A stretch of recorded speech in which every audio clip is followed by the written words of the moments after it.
While we wait for the new Bluetooth CasiOaks to hit the global market, Gshock is surprisingly unveiling a totally new collection.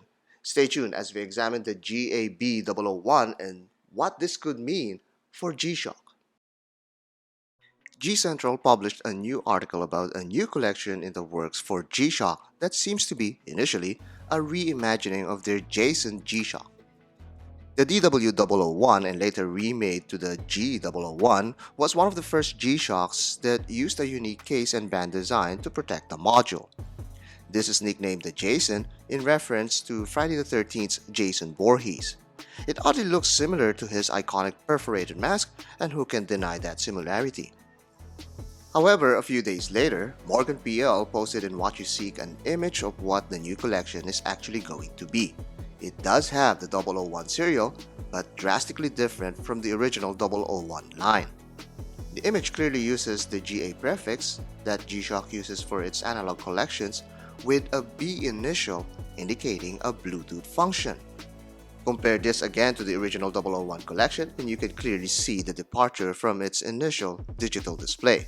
There is also speculation that this will start a new serial designation going forward for the brand. To examine the new collection further, I decided to take the low-resolution image and paint over the details.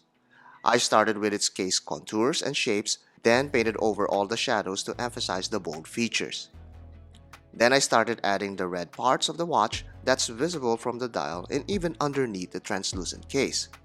This is an interesting design aesthetic that promotes the shock-absorbing gel underneath. Then I added the lighting over the image to give it its volume and give us an idea of the texture of the watch. Finally, I added more of the dial lines, making this a layered surface. This is a common signature of Gshock watches.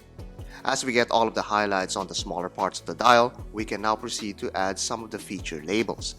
This is just an approximation of these features, since the original image is too vague to even read. This, however, provides the distinct identity of Gshocks, so they must be included. I added some more highlights on the case, and we now have a high-resolution render of the new GA-B001. The design is not completely unique, but it's different enough to be truly its own collection. The main feature of this new model is the integrated case and band design. This new case construction showcases less separated parts, thus making for a more solid structure. The most beautiful part of this new design is the prominent diamond-cut facets. It's a sleeker, more contoured design element that is full of futuristic personality. Gshock exhibits its manufacturing ability here, as this design is continued towards the strap seamlessly. This may make its lug distance rather long, but we'll have to see its dimensions as we get our hands on this new model. Overall, this new case construction is an efficient execution of an angular form. Another interesting element of the GA-B001 are the mounting points for this new case design. Gshock's use of screws is so underrated, but this new model should remind you that these points are not just for structural integrity, but also a visually pleasing part of the watch. It's carefully placed and provides visual interest on otherwise boring areas.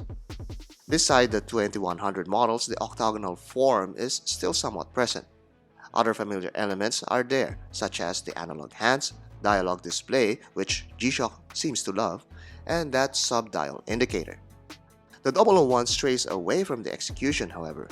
The indexes are circular, the display indicators are reworked, and the dial itself seems to be opaque, making this a non-tough solar watch. I couldn't find any similar module for this one, indicating that this would be another new module entirely. Based on the leaked image, we will be getting a solid black and red variant along with a jelly blue and smoke configuration. Beginning with the just released GA-B2100, Gshock started moving its newer Bluetooth models on the new app, and we wouldn't be surprised if this follows the same scheme.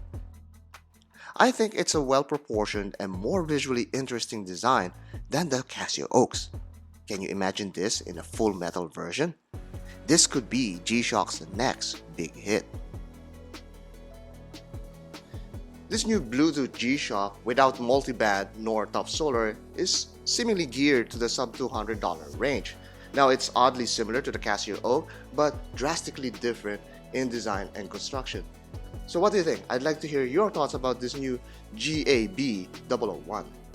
And if you want more Gshock content, click on this video right here.